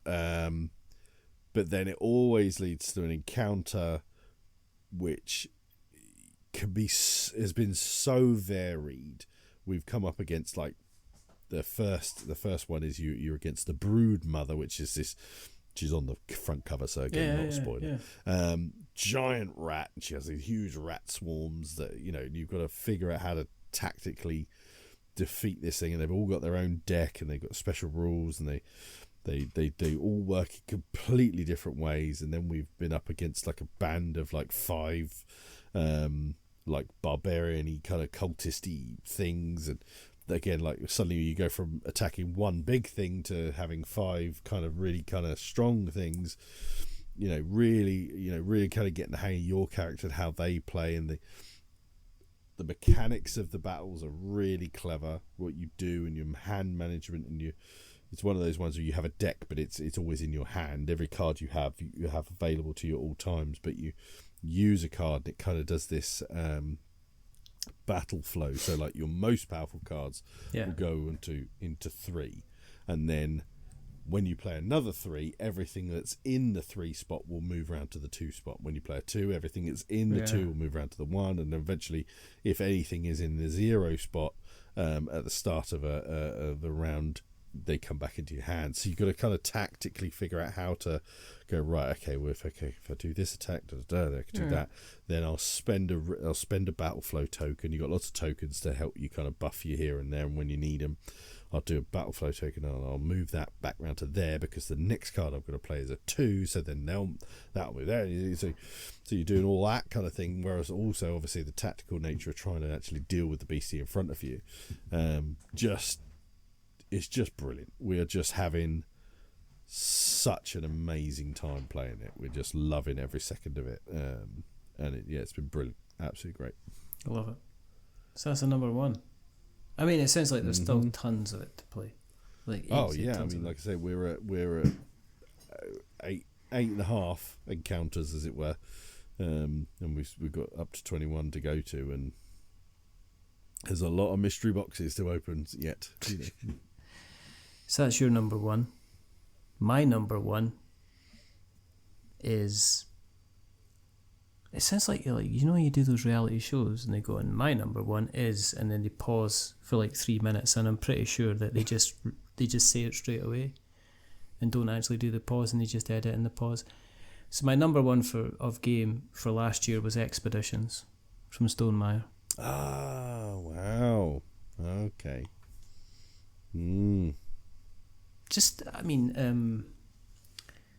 I love the exploration. I haven't played it. I love the exploration. I love how it's kind of riffing off of Scythe, but at the same time it's kind of like its own little game. I have taught this game to a fair number of people now, and everybody has been able to relatively kind of pick it up pretty easily and manage to kind of get going. I really like how it kind of works with like 2 players, and how you're kind of like racing around the board to pick up, kind of explore areas in order to open up the exploration, and at the same time I like it how higher player numbers, it automatically starts to force people to work on the more complicated ways of kind of scoring and stuff like that.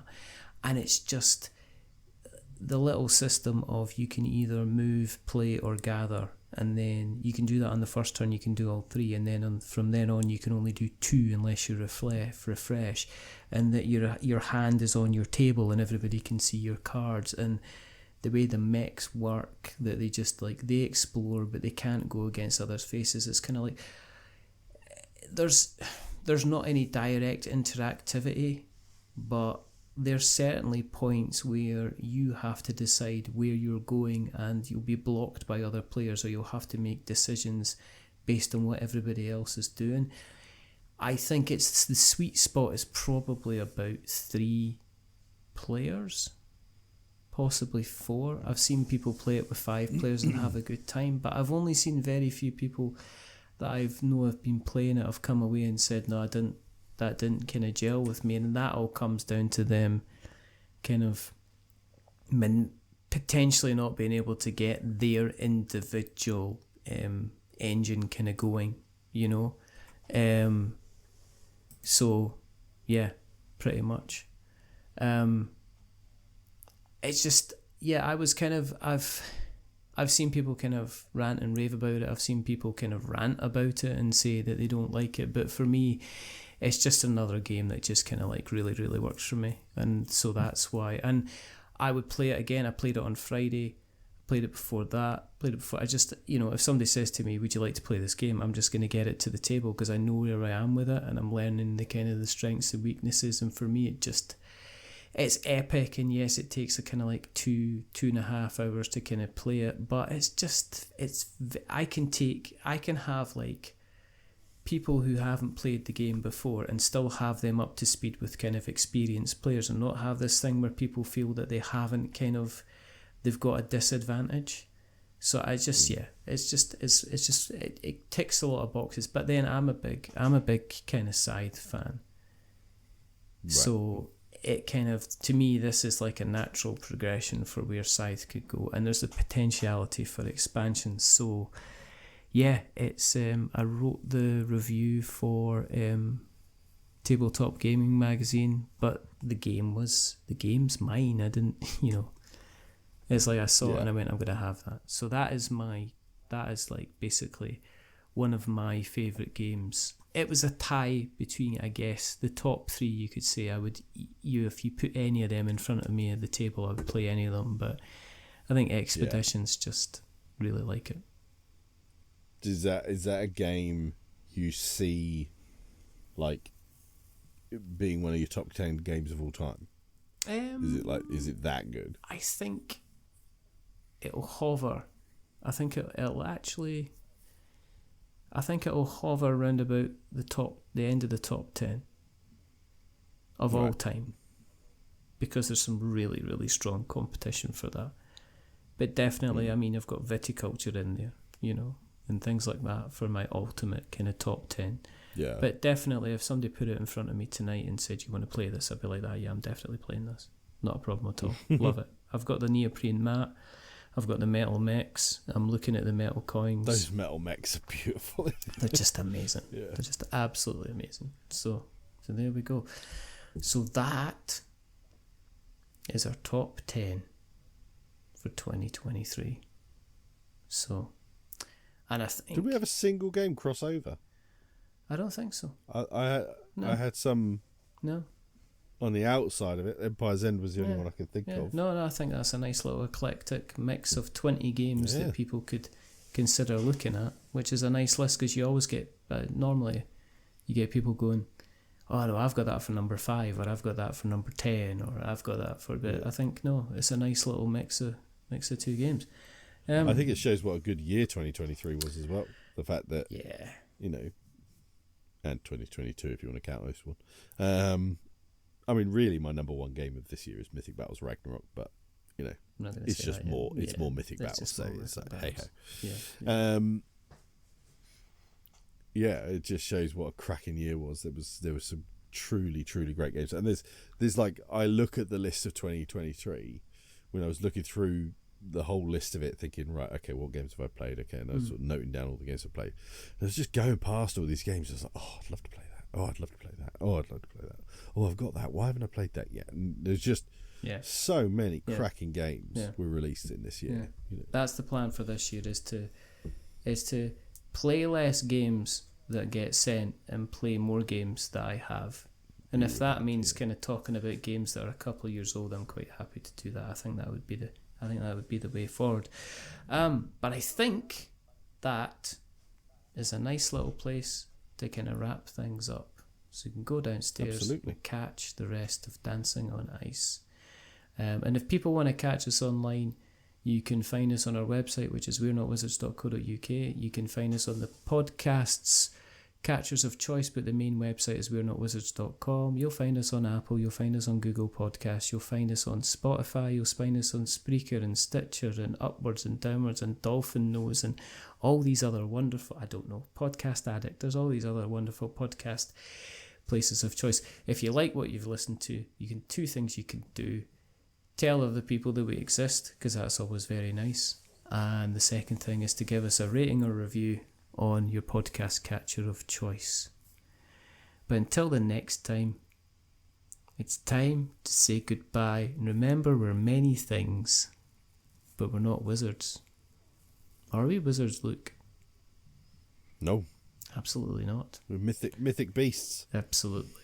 So until the next time, stay safe, roll sixes, make something awful, and go on then. Stay spicy. And it's a goodbye from me. And it's a goodbye from me. And until the next time, goodbye. Stay spicy. I forgot about that. A wizard is never late.